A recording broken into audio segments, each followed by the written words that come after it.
Hey y'all, it's Renegayde, and it's time to spill more reality as we get to the crazy explosive first week of Big Brother 26.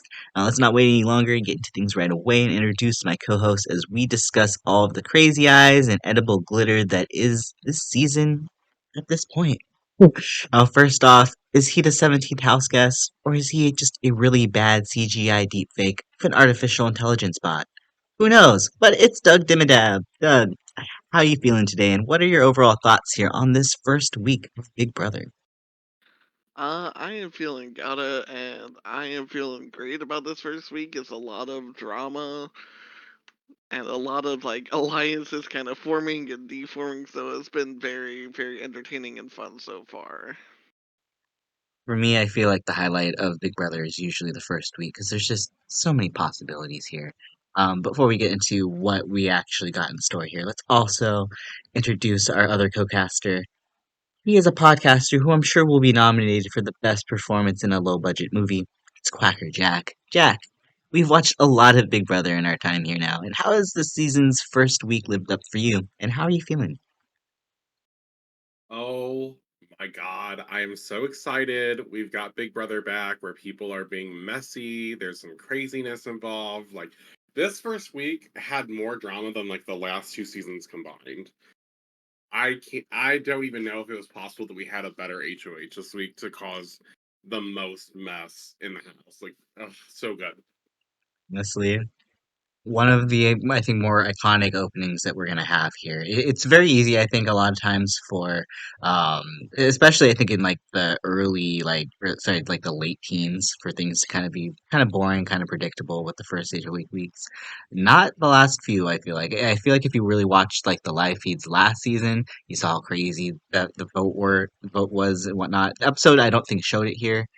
Here, I think this everything kind of lines up to the point where the drama that really happened here, they were really able to kind of give us, I think, really what happened on the show, or sorry, what really happened on the live feeds, pretty succinctly in the show, and I think that's why it really worked out to their benefit here. That I think that they've decided to kind of change a little bit of their editing tactics and kind of really show, the true story, at least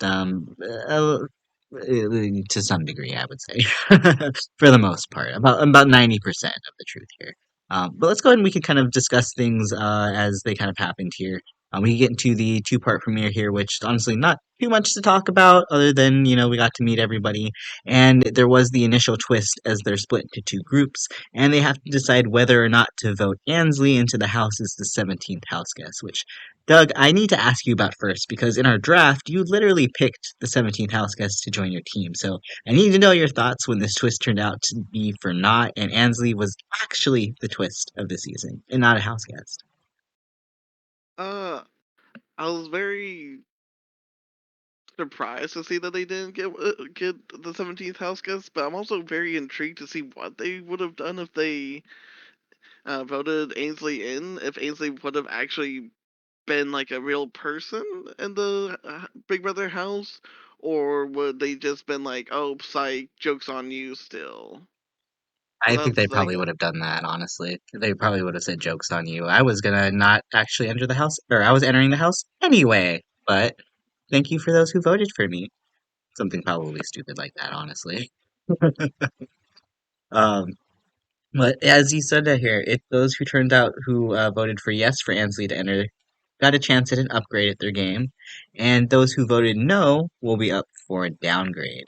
And when the dust settled, Mackenzie and Quinn get the upgrades, while Cedric and Chelsea get the downgrades, which they turn into mascots. They're unable to compete for head of household or compete for veto, but they can be voted out. I also don't believe they have an eviction vote as well, too. So, um, kind of definitely a hard way to start the game, but Mackenzie and Quinn got definitely the upper hand here with their upgrades as Mackenzie wins America's Veto, which allows her to anonymously remove any nominee from the block and offers viewers the chance to name the nominee. And the better prize of the two, which I think here is Quinn's prize, which is the deepfake head of household, which allows him to secretly become head of household for the week while communicating through a virtualized avatar of a mysterious head of household, allowing him to spread lies and all these crazy things that he can do while taking over someone's head of household, which is insane. by the way, that you kind of just get the ability to take over one of the first head of households in the first week, guaranteeing you power there. Jack, what were your thoughts here on the opening twists, and how do you think they will affect overall the theme of the game here? So I think that it was like this punishment was like really rough, right? Like you're not allowed to play in any competitions, even if you get them nominated. You are not allowed to play. I was like, oh, this sounds terrible. But then we find out it's actually kind of a good thing for these two because no one wants to put them up on the block. There, everyone in the house is like, that's so messed up. It would be so wrong for anyone to allow these two to be nominated that they basically became off scot free because no one was going to nominate them regardless of what happened. And I was like, you get a whole week where you can't play in the comps, but no one wants to put you up. And on top of that, no one is like people are going to start showing their true colors because you can't vote for someone to stay. So if the nominees don't want to actually talk to you or whatever, kind of shows you like, or if they don't talk to you during the week, kind of shows you that like they're not here to really like socialize and play a very strong social game, and you can kind of figure out some things from some of the contestants, which we do see later on in the week. As far as like the winners of the comps who get the advantages, I was shocked to see that they're already giving someone a head of household claim in the first 4 weeks of the game. That's insanity. And if it were me and I got that power, I would definitely try my hardest to win HOH to then use the power on myself to make it look like I was the victim there and someone stole my HOH while still be pulling all the strings behind doors. The only thing is you have to keep these powers a secret, and if you tell anyone, I, I just think it's always a bad move. I think it's very similar to other reality shows like Survivor. Like if you tell someone about your idol, you are in deep shit. Right, it's definitely a different era of the game, I think, where um, before I think you were able to kind of probably trust people a little bit more with your powers. Now it's definitely, I agree with you. I don't know if it's a good thing if anybody's going to be revealing these anytime soon, which, spoiler alert, they do. But we'll see how that kind of ultimately turns out for them because it really doesn't, I think, have any effect really on this week here. But Doug, did you have any thoughts here on the initial opening twists to the game here and how they could affect the season moving forward? I thought that deepfake HOH is pretty overpowered because that gives Gwen a huge amount of power to basically be able to screw someone's game up, and I don't know if using it on yourself is the best because who does I don't know if they tell I don't think they know about if it's used or not. So using it on yourself, I feel like using it on someone else to screw up their game would be the best way. Well, it seems like, from my understanding, that like what will likely happen is the head of household that um, wins whatever week that they decide to use it on. They'll probably go through the entire process, get up to the nomination ceremony, and then as soon as they're about to make nominations, that's when they'll cut in, have the twist. That Ansley will come up, the deep fake thing will come in and be like, "Hey, just kidding, blah blah blah blah blah. This is my head of household, and we're gonna take over from there." So, I do think eventually, I mean, obviously they're gonna reveal it because they said that you'll be able to use the avatar for, um, to spread lies, to talk about things, to basically use that as communication. So I do think that I do see a point what Jack is saying here that I do think could be a possibility that I mean, if you're in week 4, you haven't used it yet because you haven't needed it, and you happen to win, I mean, use it on yourself. Why not? You have nothing to lose there. And you could definitely use it as a way to kind of pin suspicion on somebody else as well too for stealing the power from you. So there's a lot of different ways that this power can be used, and I definitely kind of agree that I mean compared to what Mackenzie got, which was basically just power of veto. Like this is insane to get this, and then I don't even think like Mackenzie and Quinn really like had a competition between the two of them to decide who got like the better of the two powers. So I'm a little like hesitant to be like, okay, well, like okay, Quinn got this just by chance. Like it feels like they're kind of definitely setting Quinn up to be somebody that we're supposed to be watching here. So I do have my eyes on Quinn a lot here. Also, we could kind of get into maybe a few of the relationship building scenes that we got this episode. I think well, we could kind of start with Quinn here because it sounds like he decided to be a have-not with Chemo and Tucker. And from my understanding, I don't think it was said on the episode, but I think these four ended up making a bond in the have not room. So I think that could be a line structure we could have to worry about here. We have Kenny and Matt also bonding over their law enforcement family connection, which I know Jack had. Absolutely no surprise that that was going to happen there.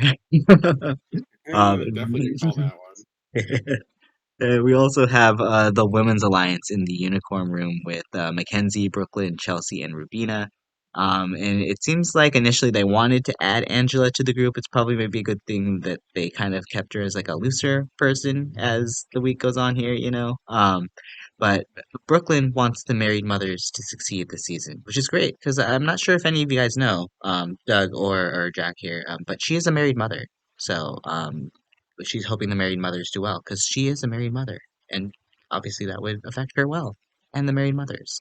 So, um, did we have any maybe because I know you guys actually watched a lot of the initial live feeds here. Were there any of these relationships that you felt that maybe were a little bit more important than what we got in the initial kind of alliances groups that were being formed here, or do you think everything is kind of accurate as far as this goes before we get into the Angela and Matt drama that we need to speak about here? I think the T Core and Chemo and who else? Joseph kind of alliance going on with Cedric in there. And even Chelsea. Like there's quite a few of these groups that we're not really seeing too much. Like they're here or there, but they're not really centered around a lot of the drama yet. And there's only so much time within the episodes, which is why I think we're not seeing too much of it.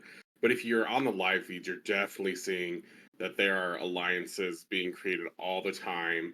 There were so many in just the first week, or so many relationships created outside of Kenny and Matt. Like that's the only one that Kenny had. Like he's in nothing else, and I mean his gameplay so far has proven why. But I mean, there are so many alliances to be looking at, and like who's doing what. But some people are clearly just like alienating themselves from everyone else. I'd like to say basically Mackenzie and Matt. These two are really alienating themselves, and then Leah kind of, but Leah talks to more people than the two of them seem to have, from what I saw on the live feeds. It was like they were just so tied to each other, and no one else was going to get any of their time. And I think that's like a really important factor in what happens within the season. Do you think there's anything from at least the Alliance point of view here that the episodes left out, or do you think they kind of got everything? Um, yeah, I do agree with with them not really showing too much of like how much Mackenzie and Matt kind of alienated themselves, and just showing how crazy Angela is. They kind of just made it look like, oh, Matt didn't do no wrong, and Angela's just a little crazy and just attacking him for no reason when he's kind of been alienating himself from everyone. I kind of got that vibe too a little bit here because it definitely feels like, at least from what I gathered here, it felt like, especially the end of the week, a lot of people weren't on Matt's side here, but I was not the way that the edited version of it kind of came out here, which I think was probably the one part of it that I was kind of like, eh, you know, but I think they also kind of were maybe setting Matt up to be maybe a long-term character on their end as far as everything goes here. Because maybe they thought he was going to win the AI arena, but we'll get into that in a hot minute here because we need to go kind of set up at least how the show kind of shows how this all went down here. Is Angela and Matt initially have some tension because it sounds like here they're having a conversation where Cam reveals that he was a chiropractor, and Matt says his back could really use one right now, and Angela is like, "Nope, don't fix it till after the show." And that suggests to Matt, apparently, that Angela is trying to come for her. Angela also says something about that Matt will get into showmance, being that he is, I mean, obviously an attractive guy. To some, he's not attractive to me anymore because I see what's on the inside. I have to put that there. But as far as everything goes there, the drama kind of, is on between the two. But we know that the person he's not going to get a showmance is Leah because Leah mentions here that she likes the chubbies. So, um, shock upon shock as it ends up being Mackenzie, as all that happens here. We also get a small Mm, moment about Lisa. We just want to throw her in the mix here because she's having a very hard time fitting in with this group. I feel like I don't think she knows it, but like a lot of people are not taking her or her edible glitter well here at all. It seems like a lot of the men, a lot of the strong men in particular, kind of bond over like just not liking Lisa or any of her energy. So it seems like they're kind of setting Lisa up here to be someone that will likely be a house target, just based on the fact that she's not going to fit in well with these people at all. Um, do we have any thoughts on Lisa here initially before we get into our first head of household competition? I thought it was a bit rude of her just to be going to everyone's food and just putting the edible glitter without even asking or caring what they would want. And I do believe that the guys kind of had a point with not liking her because she was like, "Oh, do y'all want edible glitter?" when they were the ones eating slop, and she really didn't recognize that at all. So I think she kind of dug her own grave without realizing it. I could see that. I I could see that I energy. kind of agree, but I also kind of feel like it's somewhat like I'm not blaming them for Lisa's actions. Let me just say this. Like Lisa's actions are a little extreme, but I also feel like this is a good part of like where communication in the house is like very important skill to have, and a lot of people don't really seem to have the greatest communication skills on this season. Because if someone upset you with something they're doing, you should make it well known and like have a conversation instead of just talking behind their back about it. And I'm not saying that like I don't do that, trust me, because like I will go to my friends to make sure first that I'm not like the crazy one in the situation. But here is a good moment where we see like the cultural divide and the clash. Like Lisa is a celebrity chef, and we know she works with, like Paris Hilton, so this might be something that she does on a daily. But not everyone's gonna love that, you know. But for her, it's kind of a daily thing at this point, probably that she has. Um, and if the guys, you know, don't want that, they should really make it known to her. And I'm not saying that she's not at fault. It's just I don't think she intentionally meant that way. So for them to be very upset about it and then be like, she 100% knew that we were doing this and like she did that strategically to like bring us down. That conversation was like I think showing some more of the paranoia in the house once from someone other than Angela, because here we've got people just assuming that she's like very mean, and I think what you mentioned is correct. She is having a hard time fitting in this house, but I don't think she means. I don't think her intent is to be mean ever. I think it's just her personality is not as easily adapted to as some others. Yeah, I would agree with that too. I think Lisa's probably someone that takes a little bit of time to get to know. And she also kind of maybe seems like, I mean, like you said, she's a celebrity chef. I think maybe that there's a certain kind of person that, you know, has the kind of personality when you're kind of when you deal with the celebrities, I feel like. And I think she's maybe not used to maybe dealing with, you know, the normal folks on the regular, if that's anything there. But I don't think she's particularly offensive. At least at this point, I've seen many more people who feel like there would be much harder to live with than this woman who's just sprinkling edible glitter on my food. But you know, teach their own. I would not be trying to stand out this much in the house, but you know, everybody has their own Mm-mm. strategy here.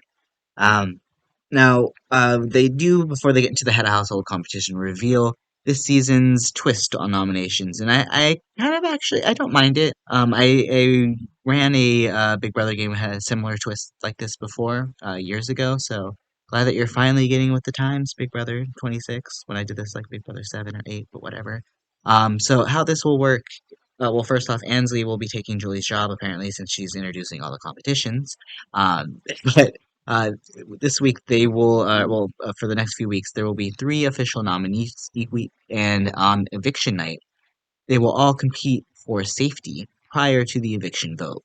One player will win safety in Ansley's AI arena, and the other two will be finalized on the block and will be the two up for elimination. Now, they do a lot of different twists here on Big Brother. How were your guys' thoughts when they introduced this kind of battle of the block-esque kind of twist that happens right before the final vote? Do you think it's going to really change a whole lot of the season here, or do you think it's going to be a situation where, at least from my perspective, I would be going into eviction nights, not necessarily having my mind on who I am, voting out, because they could save themselves, but I would probably be looking at this group of who would I want to keep 100%. Doug, what would be your kind of gameplay thoughts as you kind of navigated this if this was the twist that you got stuck with? I would definitely keep the options open just to make sure that hopefully that two of the people that are competing are the ones that you want to go home, just in case one of them wins the AI battle arena. Mm-hmm. I can see that. I mean that makes sense there too. It feels like it's going to be very hard for people to really kind of finalize maybe alliances here because like could be a situation where you get three people that you're close to up on the block. Like how do you guarantee a vote one way or another to who you want to stay? Jack, how would you kind of navigate this twist here? So I don't think this would affect me too much, in all honesty, because like I don't really put a lot of weight in the early game alliances. Like if you're making an alliance before you like have a couple days to know the people, I'm always a little sus. Like yes, you have to accept every alliance that gets pitched to you because like if you don't, you've made an enemy, right? But for me, it becomes a lot easier after a couple days. You see like, oh, who's not going to work with me in the way I need? Maybe who's a little too game savvy. Maybe who do I have to keep my eyes out for? Who's getting in the showmance? For me, I knew the most likely candidates of showmances from the get because I was like, let's be 100% real. It's the same type of archetype person every single time. And guess what? It's the exact same type of archetype person this season. So I knew from the jump that this was going to happen. The difference is, like, unlike a lot of people, I'm not going to ignore the showmance and I'm going to try to get them out earlier than later. And that's something I want to commend this season on for kind of understanding there's a lot more gameplay going on this season than I think there has been in previous seasons. And as far as navigating this three-person, like, shocking twist, I think this is the great twist. Like, here, the first time, like, immediately you have to put up three people, like that's a great option to have because you can put up multiple targets, claim everyone as a pawn because it's either normally it's two, so it's like you're the pawn or you're the pawn, quote unquote, right? But here instead it's you're a pawn and you're a pawn and that person's not. And then you can be like, oh, well, I tell them that because they're actually the target, but actually you two are the pawns. And then you can go around and tell the other people that they're the pawns. Like, you can really twist the story.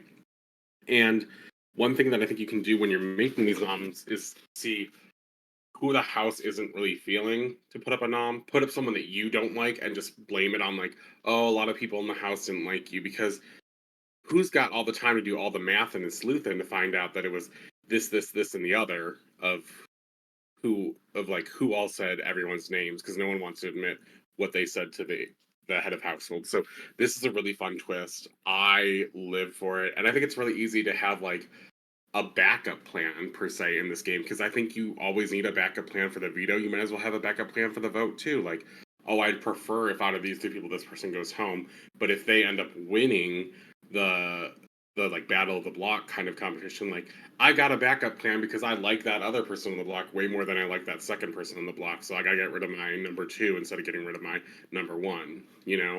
I think it really is that simple in terms of numbers the early game because those relationships aren't as strong. I agree. I think that especially because things are very fluid in terms of it feels like there's massive amounts of relationships in this house. It feels like this will be a game of more of how strong your personal relationships are individually, more so than how well you can kind of hang on to a group alliance. Because I don't know if we've really seen a group alliance that's kind of formed yet that's really been able to stick together and hold together, at least in the first week. We'll kind of see how things progress as things move forward. But yeah, I'm excited for the twist here.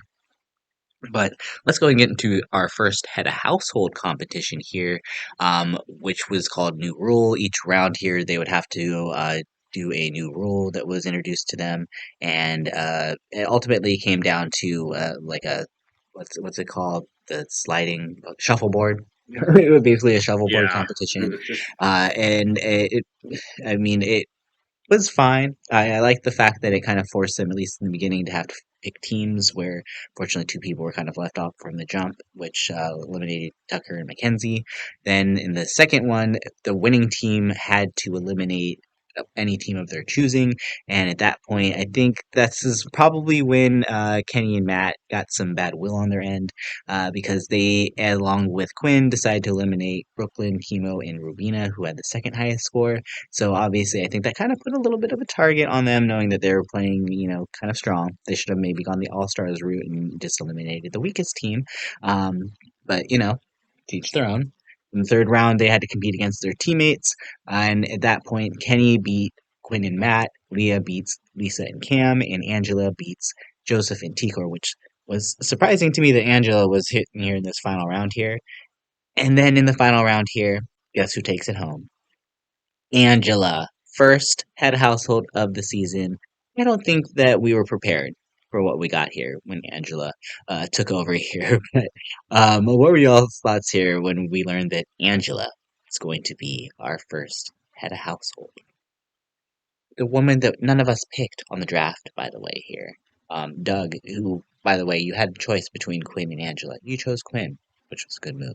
But what were your thoughts here on Miss Angela becoming our first head of household? I was very surprised to see her win the first HOH, and I'm very glad she did because of all the drama she stirred up. Because I don't think there would have been a better first HOH than her. Yeah, I compared between what was our other choice, Kenny. Very much so glad that we got Angela here. Jack, did you expect Angela to be the first head of household here? I didn't expect Angela to be the first head of household, but after seeing the competition, I definitely was a little disappointed that, certain people weren't allowed to compete just based on not having a team, in which case the teams didn't even matter. So it just kind of felt like the rules kind of sucked, like a little bit for that. And the only good thing is that I think you could make a case for yourself that you don't actually get put up on the block because you were not allowed to like participate in the head of household competition, just like the other two people who happen to be, the mascots of the week. But as far as like winning the shuffleboard competition, it's partially skill, but a lot of luck because they're all gonna be pushing it for the first time, so they don't have practice knowing how this is gonna interact with the board. And if you saw underneath, there were those little like half circles they were sitting on. So after the first round, I would say I think Angela did a really good job of like trying to push it like as close to her last hit as possible. And you can see she kind of ended up in similar-ish areas on the board, so I think she did a great job there. So I mean, it was well deserved, but the rules changing constantly was a fun twist. Wasn't expecting Angela, but didn't have anyone in my sights after hearing the competition that I was like, oh, this person's gonna win. Like it was completely up in the air. But as we find out later in the episode, I am very happy that Angela ends up being the head of household. So we could get into a little bit of what transpires here after Angela ends up winning, and Kenny immediately is worried that his strong performance might have earned him a target, and he's right, since it seems like Angela is immediately considering him up as a nominee since she has three people to put up. And at the same time here too, as far as someone who makes I feel like positive way here with Angela is Quinn, who uses the opportunity to build trust with Angela, reveals that he won the deep fake head of household power, which obviously was something that is a little questionable now that Angela of all people knows it. But apparently this seals them into a final two. They make some alliance about BB guns or something. I don't know the name, but clearly this season is not very creative in the naming department of their alliances, as we will come to find out here. But that happens there too. So Quinn is now somehow with Angela. Another group that seems to be vying for Angela's attention here is Chelsea, Cedric, Joseph, and Tikor. And when Matt vents to Chelsea about his frustrations with the whole Angela situation from earlier, word gets back to Angela about it. especially when, as it's revealed here, Joseph, of all people, tells her about it just to make sure that he stays on her good side, which I thought was a brilliant move from Joseph to make sure that he was the one that has delivering this information before it got back to her, anyways, because she's going to hear about it. Make sure you're the first one. Um, this leads to Angela trying to clear the air with Matt, and instead of giving each other olive branches, Matt sort of says he could win his way off the block regardless if he goes up, which, spoiler alert, doesn't happen, and is just as cringe. But at that point, it feels like the damage was kind of done because, Matt was immediately offended by what Angela said here. Clearly goes into this conversation with some sort of chip on his shoulder that I think Angela was really kind of genuinely, maybe at this point in time, considering not nominating him. Who knows at this point? But clearly, this conversation goes south and leads to, some craziness that we'll see a little bit later here. But as it turns out, Lisa, again, is seen as a huge target, and Chemo kind of comes out of nowhere as a target here for Angela. I feel like they just brought up his name literally out of nowhere. Apparently, he'd never spoke to Angela prior to this, so he gets put up as our third nominee against house target Lisa and her main target at this point in time, Kenny. Do we have any thoughts here on how all the nominations came to play? Well, I think I don't know if I would have gone with. I would have probably put Kenny on the uh like he probably would have been on my list of people I want on the noms, but not for the same reason. I don't think you can really say someone's a strong competitor off of a shuffleboard. I think that's very illogical. When I'm making my decisions, I'm usually like not bringing in too much emotional unless like there's a personal squabble that happens. As far as putting up chemo, that one's more makes sense, I guess, because she's saying that they haven't talked much, so I can understand if if you're worried about the people who haven't talked to you, because if they're not talking to you, who are they talking to? That's justifiable. That makes sense. And then I guess Lisa made the most sense though because the house all was like we saw at least in the episode, a lot of people had gone up to her and been like, "I'm just not sure about Lisa," and she had all these big guys telling her that, which probably a bit intimidating too. Because if you go with the house on the first vote, you're generally pretty safe because no one's going to be upset with you if you do something that the house wants, except for the person that happens to be on the block with the people that don't go home. Like those people on the block that don't go home probably going to be upset, and then it's probably going to end up for an eye for an eye, rightfully so. I mean, you have to make an enemy here, but I I'm not really certain that Angela made a poor play, but the conversation she had with Matt, I think Matt just misspoke and he didn't realize how arrogant he had come off, saying that like I wasn't sure if I was supposed to come in here and like strong arm you basically. And if someone said that to me, I was like, "Oh, you're thinking too hard into this." So like I think it makes sense that they have this issue. I'm not sure how it escalated to the same point that it does, but it is very funny to watch. It's great entertainment. Yeah. Doug, did you have any thoughts here on how everything went down here? As entertaining as it was it the right move for Angela? I think it was right. At least Lisa seemed to be the house consensus on basically pissing everyone off and not knowing about it. And then Kenny is just Kenny. So I don't know if he's getting the best in the competitions because he hasn't really won anything, but okay, I guess just the first one you're gonna do that. And then the conversation with Matt, he I don't know if he's just stupid or not knowing what he's saying, but he was very, very arrogant and being very aggressive against her, basically threatening her.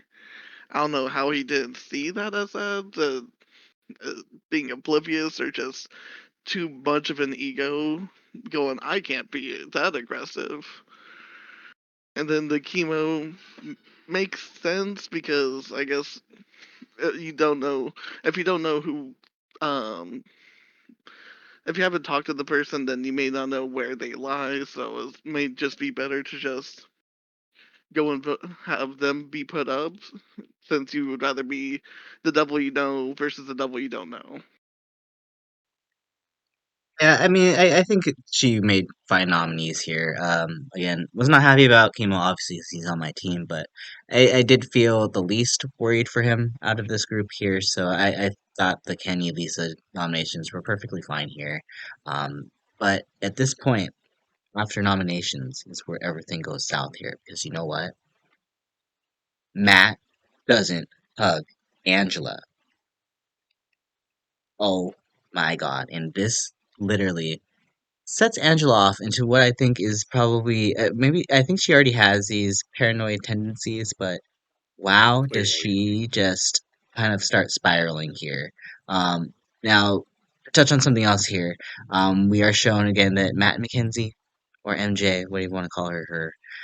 They're showmancing. They're kind of a very nerdy showmance. Like for two very like attractive people, like they're having some like the weirdest like conversations here. Like this is like not like I get this is flirting, but I'm just like this is really boring. Like this is not exciting flirting for me to watch here. So I'm so glad this showmance is short lived.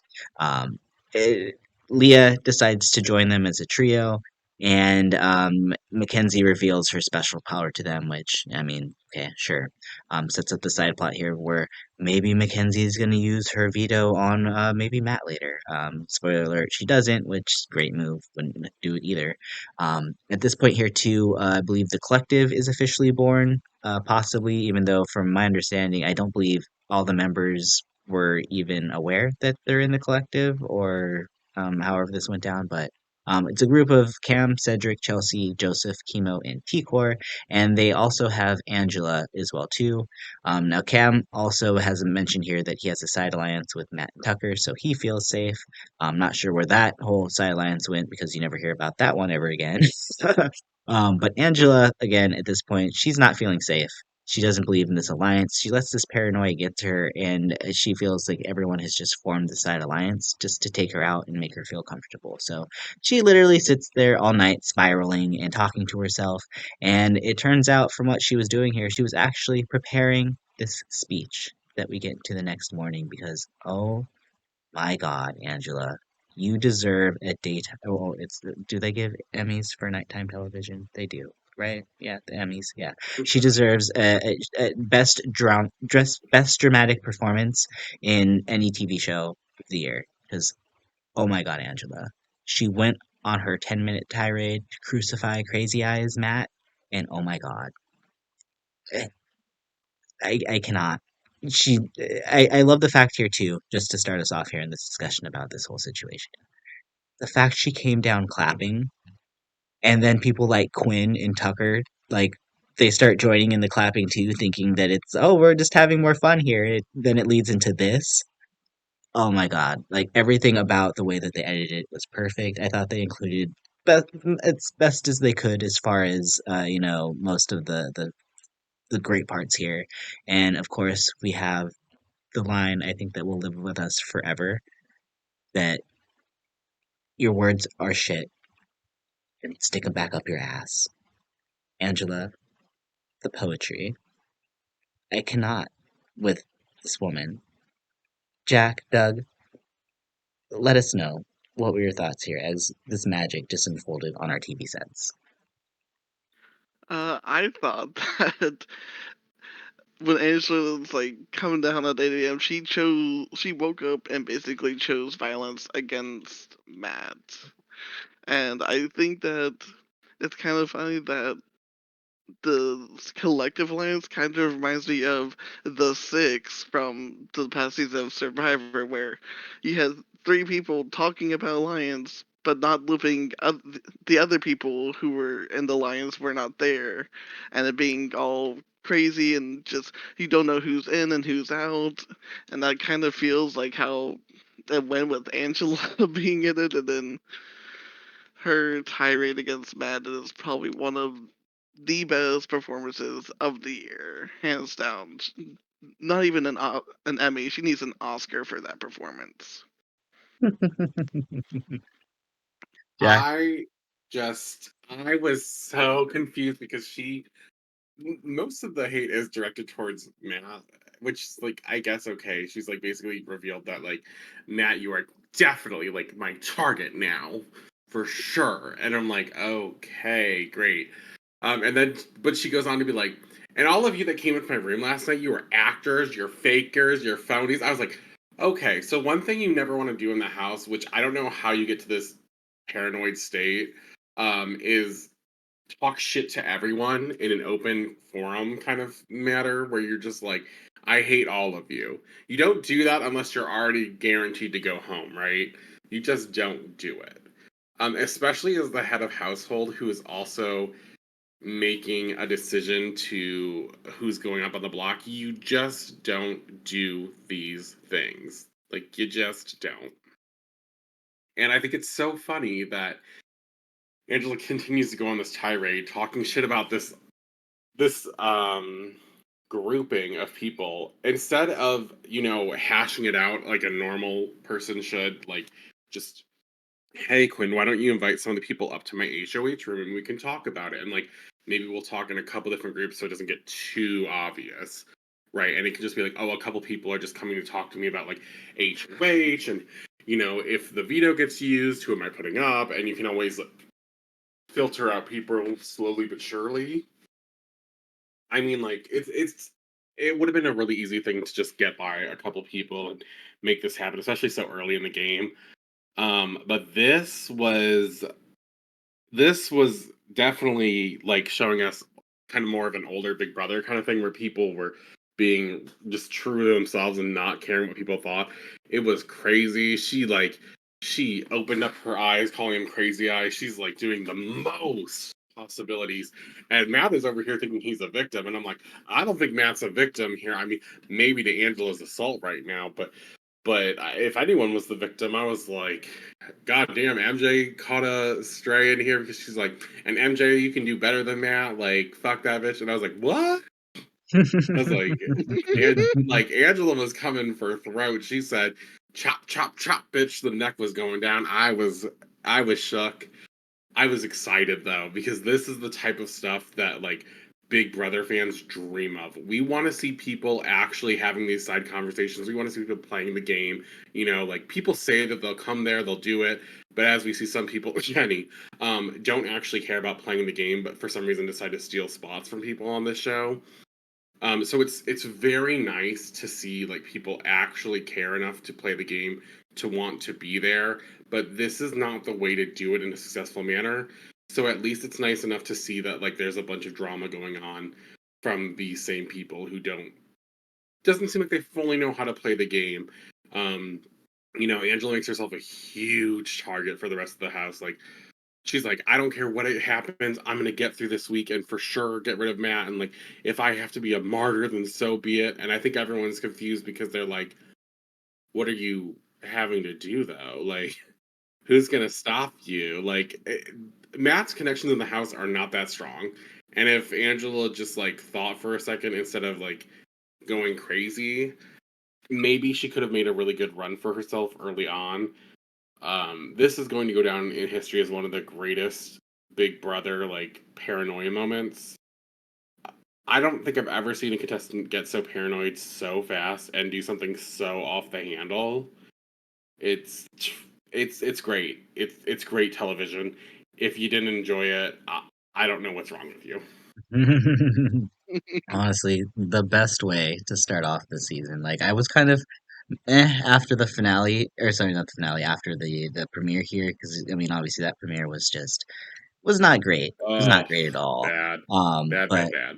wow, did this fight just re-energize like everything about the season here? And I'm just like, okay, I'm invested here again.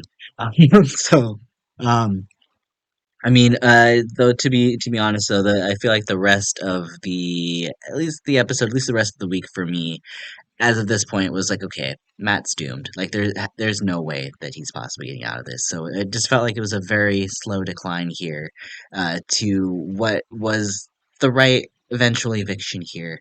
But let's go ahead and talk about how the fact that Matt was literally in tears following this confrontation here. I think he was. I was very surprised here that he's really. I think really holding that he's very threatened by Angela. Like I don't understand how this yes, she yelled at you once, but like I don't understand where this threat comes from here that he's seeing. I don't. I feel like a lot of it he's just playing up because he knows he fucked up. But he's definitely trying to play the victim here moving forward, and just the amount of tears. I know Painless was just so happy that he had Matt on his team right now. He was the first person to cry, so we get to the veto next here. It was a pretty common veto, at least from back in the old days, the spelling bee competition, where they had to use the letters that they find in the gross stuff and the wherever out it was in the playground. Like I remember one year they did like snot and like zits and stuff they had to dig through. This year it was honey, and Lisa ends up winning the power of veto here, which I think I was actually surprised that Lisa kind of showed up and showed out this way. I don't know if she necessarily needed to win it, but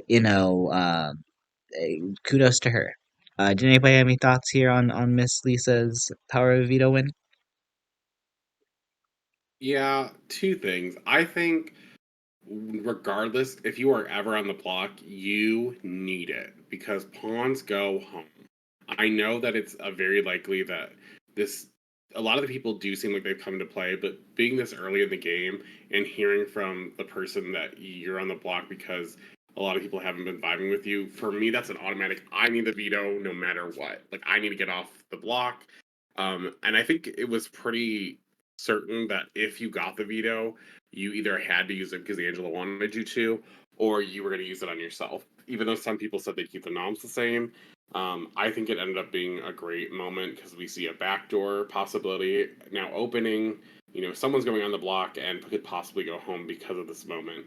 Also, I think this is this is one of my favorite challenges of all time in Big Brother history because it's partially physical, but it's partially mental. And I think this is a really good representation because yes, it can be kind of physically taxing to go through this like heavier liquid generally. This one looked a little more thin compared to other seasons, but it takes time. And they added a twist where if you brought back a delete button, you could delete a letter, so now people can't use this letter for their words. And I thought that added a lot of strategy as we saw someone immediately, I believe it was Kenny, takes out the letter E, which is like one of the which is the most used like vowel in English language. So like that was really smart and really interesting. Some people weren't able to get words together or weren't able to get like really long words. And Lisa coming out on top, I think she proves that like she really wants to be here, which is important. She also proves she could be a bit of a challenge threat, so it's unfortunate, but like you have to do what you have to do to keep yourself alive in this game. And if this is a short-term move, but you're not certain that you won't get off the block and you won't go home, it seemed like it was pretty necessary for her. Also, just striking back to your comment about the math thing right before this, I think the reason he was crying and took it so hard is because Angela did make it personal, and her speech against him, was saying that like your mom's gonna be so disappointed, and everyone kind of felt some sympathy for him, but everyone also was like, okay, but like not enough to like not want to vote you out, like we feel bad for you because maybe she shouldn't have said those personal things, but we don't feel as bad as like we want you to stay in the house and run a mess this season because he is a strong competitor and he's in a showman's like he's put multiple targets on his back already, so like yes, it's maybe some of the things she went a little too far, but also do I think a lot of the things she said were correct? Yeah, just not in the right way of saying it, but it was amazing. It was amazing.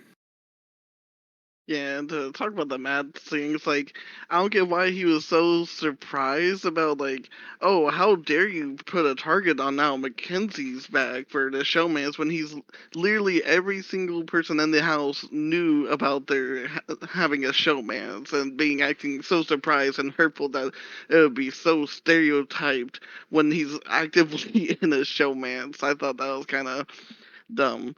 But I did like that, Lisa did win the veto because that would mean that Matt most likely will go up, and it wouldn't be most likely probably an obvious Lisa vote there. Yeah, I don't know if it would have been an obvious Lisa vote. I do think I could have seen Lisa definitely been a huge target had she stayed up here. But it kind of feels like the energy was towards like against Matt, and if not against Matt, maybe just Kenny, just because of that connection there. But who knows? Glad it didn't happen because obviously Lisa saves herself, and Matt is our replacement nominee. So we go into eviction night here with Kenny, Chemo, and Matt on the block. And honestly, I was kind of expecting this competition to kind of be between Kenny and Matt. Like I was kind of, not anything against Chemo here. I don't know if I saw necessarily the strong competitor I wanted out of him the first 4 episodes here. But he ends up coming through in Ansley's AI Arena, which was basically kind of a quick test of perception. And I'm very happy here for Chemo proving that he could win competitions. He saves himself, and we go into the vote between Kenny and Matt. And I don't think, at least at this point here, um, anybody had been completely honest at this point that the whole vote had shifted against Matt here. Because I think MJ, Lisa, and Leah, uh, those three were probably thinking that it was going to be Kenny going home, especially after Kenny was basically kind of moping around and saying that he was going to throw the game for Matt and all the other stupid shit that he was saying. But thankfully, as I think Jack correctly said earlier here, a lot of these people came here to play. They recognized the threat that Matt is and the type of player that if I was in the house, Matt would have been the first person I would have eliminated as well. So, um, thankfully, I think they made the correct move here, and in a vote of everybody but, again, Leah, Lisa, and MJ, Matt goes home. So, what were y'all's thoughts here on the proper elimination here of our first evictee of the season? It's a smart play. Everyone made the correct choice to get rid of him. I think the people that didn't vote for him, it's only based on their alliance. They thought maybe they had the votes, or maybe they just weren't afraid to show where their position was in the house. I mean, it was obvious anyways. Like we knew at least two of them were definitely going to vote for Matt to stay. The way Kenny played his game and the way he's just willing to give up everything for Matt, it was sick. It was disgusting as like a fan of the show. There are so many people who want to go on the show who want to have an opportunity to play their favorite game. And to see someone just get on the show and be willing to give it up for some random person they've known for a week, as Quinn drilled into all of our heads in that thing, like, why would you give it up for a guy you've known for 1 week? Like, it's stupid, and it sucks to see Kenny still here, but the strategic play is to get rid of Matt, and they did the right thing. And I think Joseph, one of the people we haven't talked too much about, but he's my one to watch on this because he made a comment. He made a couple comments throughout the show, like during the Angela speech, where he's like, "Yeah, that'll make the episode," or during the Matt vote, he's like, "We're not going to do like other seasons of Big Brother. We're going to actually get rid of the target, the threat who's on the block right now because we're not stupid." And I think it's so interesting that we have a lot of people who are actually here to play, unlike the people who just say they're here to play, Kenny. And it's really good for I think a lot of us fans to see someone here see like so many people here who are just here for this game, here for the show. They want to win, but they also want to, you know, be part of the social experience. Like, unfortunately, Matt has to go because he thinks he was trying to disprove all these things about himself and leading with love and kindness. But a lot of the house guests said that was not the truth. He led with a lot of fear. He was not this nice person. He was everything the stereotype that he was trying to portray wasn't, because he got into showmance. He was the pretty guy who was all about the gym, and he wasn't very welcoming to people, and it seemed like he judged people harshly and didn't treat them nicely. So I'm glad that he's gone. And it was the best possible outcome for everyone in the house, in my opinion. Outside of Mackenzie, but who cares? What's your thoughts here on our first eliminee here, Mr. Matt? I was so happy to see him go because he seemed to have a big ego and not notice how it was affecting people. It was basically, oh, woe is me. I'm so hot and I'm being stereotyped because of that, even though I'm actually in a showmance and doing all the stereotypical things. I was just done with him by then. He just got way too annoying, and I was hoping it would be either him or Kenny because Kenny pissed me off because it's like, why are you there if you're just gonna give it up your game? Like, why are you willing to quit when you're there? Like, just don't even apply if you're gonna do that. The only person you should be throwing your game away would be for Suri, and she's not on this season. True, Not true. even Jared, okay, took the fall for Suri, and they are blood. Or sorry, my apologies. Um, you know what I mean? Jared took the fall, so we know what to do here. And you're right. Kenny should have. I don't know what Kenny's thinking here, Did Jared take but the fall? uh, that's Or was his fine. gameplay bad? I think it's a mixture of both. I think it's one of those situations. It's kind of giving me a little bit of Q, at least like the Q like mindset that he was trying to give people that when things weren't going his way, I just want to quit. Like Not that makes him more of a from bad Q it Uh, was strategy. From Kenny it's not. Q it's not. Kenny it's not. I feel, I It's feel, I feel like with Q, it was like because of something he actively did, he kind of fucked everything up. While with Kenny, he did nothing, and it's like, I like this dude who I just met 2 days ago, so I'm just gonna fall on the sword myself without that actually having anything done. And I've always, it's questionable. I don't know. He's a perfect person to carry along now though. Perfect goat, as far as I'm oh concerned. my, Oh, perfect oh goat, my, but yeah, annoying. perfect goat for Angela to take to the end. Yeah, Mm. as if Angela isn't the goat as well. I know, right? I Oh mean, my at this god. point, If it's like Angela, Kenny, and someone else at the end, and Angela wins the final competition. I would live I for would that. But scream because how do you vote for Kenny? You know, Well, I know what you for it. I would vote for Angela. I would do it. I'm fully I would vote prepared for for us to Angela get over Gablered Kenny for again sure. and have the person that we did not pick for the draft win. I'm fully prepared for that to happen here. So, One thousand um, percent. you know, a, a fantastic week of the first season as far as I'm concerned here. I Hon- think we have so much goodness to come from this week. Honest, honestly, this might have been Angela's Alec Gabler moment where she got had her target, went after him, got everyone on board, and now maybe she'll go under the radar for a couple of weeks. I mean, it's possible. We could kind of maybe end this because we're obviously doing this a few days after Eviction night. Typically, we'll try to be doing these Thursday nights. There's just been far too much RuPaul's Drag Race lately, so apologize to y'all, but we'll definitely be getting these out a little bit more regularly sooner. But as far as everything goes here, week two has already kind of started. They're in the books. We already know who the head of household is and the nominees. And so, if you don't want to hear that, stop listening right now. But at this point in time, y'all, our week two spoilers, we have Miss Chelsea continuing the female domination this season, which is completely like the opposite of last season where we couldn't get a female winner to save our lives. And now this one, they're dominating every single competition here. So Chelsea wins head of household, and she has nominated Angela, Kenny, and Lisa for eviction. So it seems like the older players, unfortunately, are going to war with each other, which is fine because that's the complete opposite strategy that I would be using here. And feel free to just civil war on each other now, so that way next season I can be like, you know what, old people, let's come together.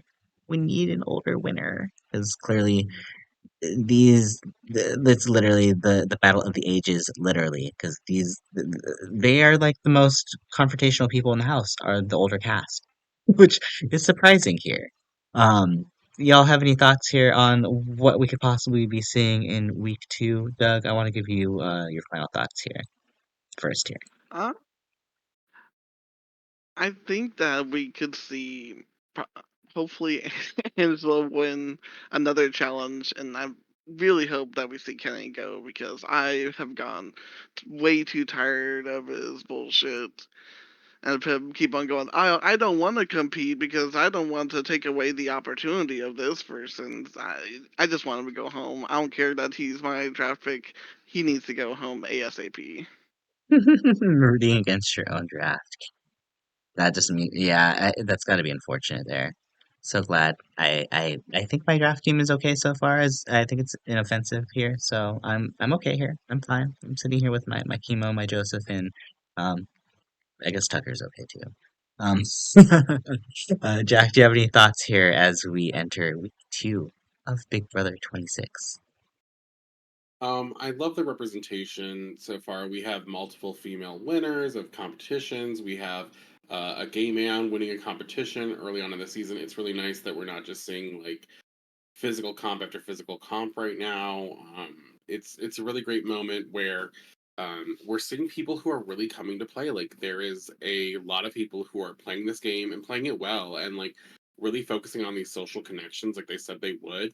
But taking full advantage of other people's faults, like even people that we hadn't talked much, like Tucker and his alliance with Cam and Matt, like he immediately like he immediately was like over Matt. He felt like how Matt was fake and like he didn't like him very much, and was proven right. And it's kind of why I voted him out because he had like very bad social play. He wasn't playing the game well. He even said it in his goodbye message. Like I think there's a lot of things to look forward to here in this next week. I mean, just recently we saw videos of them kind of bashing Matt and a little bit Mackenzie because of them being a showmance early in the season and just how they were treating other players. Like Matt, for example, not really speaking to many of the people of many of the black people in the house, like Takor and Cam, unless until he really needed their votes and stuff. And he thought that Takor wasn't playing a good game because Takor wasn't talking to him, as if she could just maybe not want to be talking to him specifically. And I think it really showed, and it was really funny. And if you have not seen the Matt like outro interview, it is so worth it. And right now I'm so excited to go watch it myself. And I honestly haven't always been one to watch the exit interviews, but I feel like there's going to be some real good ones coming out uh, this week, and I'm excited to see the most content we can because they couldn't even get the exit interview questions really in this show because they didn't have the time. So it's going to be an interesting week. We've got a lot of people uh, up for grabs, I guess, for nominees. And then we've got, the house's picks right now seem to be Kenny and Angela, which is unfortunate. It's the older house guests, but I don't think it has anything to do with their age as much as it has to do with their actions this season. So it's just an unfortunate moment, but for them, but a great one for us. Like, so we'll see how that goes about. Yeah, I'm very, very excited for this season here. Looks like we could be. I mean, there's going to be some bad gameplay, some good gameplay, some good drama. That's all we could hope for here, and I just hope it continues. So, we'll be here next week. If you made it this far, I just want to thank you again so much for listening, and please like and subscribe because it lets us know that you're enjoying the content here. It looks like we are about an hour into it, so it sounds like we'll probably could be able to wrap up here. But again, be sure to catch all of our continuing coverage on Big Brother 26, Canada versus the World 2, and the soon to be Global All Stars season later next month. But until next time, and on behalf of my co casters, Doug and Jack, this is Renegade signing out. And remember, keep spilling that tea, y'all. Bye. Bye. Bye.